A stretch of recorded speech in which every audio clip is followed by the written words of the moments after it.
اگر اللہ کسی کو اپنا بیٹا بنانا چاہتا تو اپنی مخلوق میں سے جس کو چاہتا منتخب کر لیتا۔ وہ پاک ہے، وہی ہے اللہ جو اکیلا ہے، بڑا زبردست ہے۔ اسی نے آسمانوں اور زمین کو تدبیر کے ساتھ پیدا کیا ہے، اور وہی رات کو دن پر لپیٹتا اور دن کو رات پر لپیٹتا ہے، اور اسی نے سورج اور چاند کو کام میں لگا رکھا ہے، سب ایک وقت مقرر تک چلتے رہیں گے۔ دیکھو وہی غالب ہے، بخشنے والا ہے۔ اسی نے تم کو ایک جان سے پیدا کیا، پھر اس سے اس کا جوڑا بنایا، اور اسی نے تمہارے لیے چوپایوں میں سے 8 جوڑے بنائے۔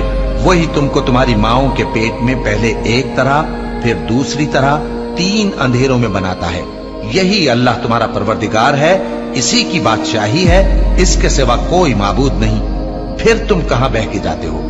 اگر ناشکری کرو گے تو اللہ تم سے بے نیاز ہے، اور وہ اپنے بندوں سے ناشکری پسند نہیں کرتا، اور اگر شکر کرو گے تو وہ اس کو تمہارے لیے پسند کرتا ہے، اور کوئی بوجھ اٹھانے والا دوسرے کا بوجھ نہیں اٹھائے گا۔